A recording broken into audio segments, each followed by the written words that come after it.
If this were an electric vehicle fire, traditional methods of extinguishment like foam and water wouldn't work, so we're looking for another way.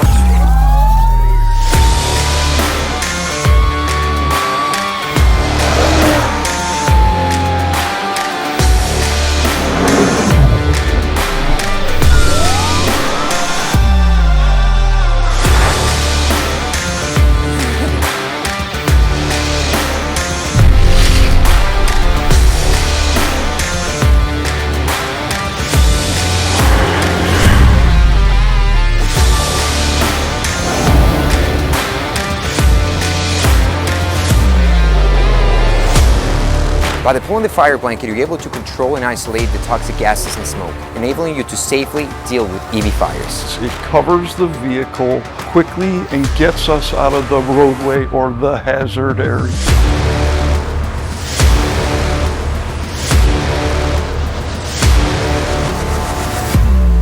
Bridgehill, we simply block fire.